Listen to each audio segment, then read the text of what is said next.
सांगली जिल्हा परिषद अध्यक्षपदाच्या निवडीत शिवसेना शिंदे पक्ष काय भूमिका घेणार? सांगली जिल्ह्याचे लागून राहिले लक्ष. सांगली जिल्हा परिषद अध्यक्षपदाच्या निवडीच्या रणधुमाळी आता जोरदार सुरू झालेला आहे.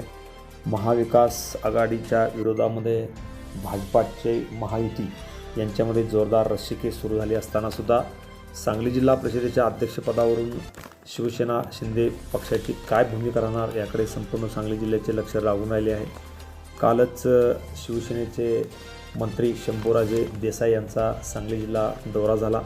या दौऱ्यानंतर त्यांनी पत्रकार परिषदेमध्ये महापालिका निवडणुकीत भाजपाने घेतलेल्या सोयीस्कर भूमिकेचा विचार करून जिल्हा परिषदेत सत्ता स्थापनेबाबत आम्ही ठरवूच, परंतु सत्ता स्थापनेबाबत पालकमंत्री चंद्रकांत पाटील यांच्याशी कोणतीही चर्चा झालेली नाही. त्यांनी आमचा पाठिंबा गृहीत कसा धरला.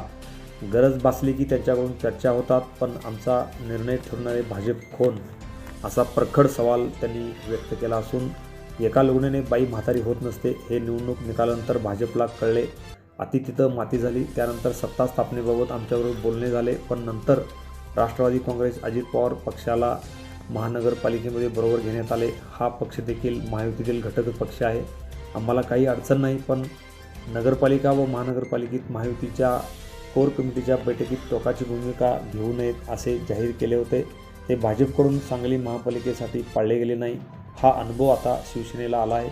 त्यामुळे जिल्हा परिषदेच्या सत्तेत भाजपबरोबर सहभागी व्हायचे की नाही याचा निर्णय शिवसेना सर्वांमते घेणार असल्याचे त्यांनी या बैठकीत परखडपणे सांगितलेले आहे. जिल्हा परिषदेच्या सत्तेत महायुती करायची की महाविकास आघाडीसोबत जायचे याबाबतची मते नूतन जिल्हा परिषद सदस्याकडून घेतली जाणार आहेत. त्यानंतर स्थानिक पदाधिकाऱ्यांची मते जाणून घेतली जातील. याचा संपूर्ण अहवाल तयार करून मी व आमदार सुहास बाबर सोमवारी उपमुख्यमंत्री एकनाथ शिंदे यांची भेट घेणार आहोत. अहवाल त्यांच्यासमोर मांडला जाईल. त्यानंतरच सांगली जिल्हा परिषदेच्या सत्तेबाबतचा निर्णय होईल असे प्रखड मत मंत्री शंभूराजे देसाई यांनी सांगली येथे मांडल्यानंतर आता जिल्ह्यात मोठी खलबते सुरू झालेले आहेत. त्यामुळे नेमके पारडे कुणाचे जड आहे आता येत्या 2 दिवसामध्ये समजेल. मात्र महाविकास आघाडीच्या विरोधात महायुतीने जोरदार फिल्डिंग लावलेले आहे. त्यामुळे शिवसेनेची भूमिका आता महत्त्वाची ठरणार आहे. त्यामुळे ते काय निर्णय घेतात याकडे संपूर्ण सांगली जिल्ह्याचे लक्ष आता लागून राहिले. Press the bell icon on the YouTube and never miss another update.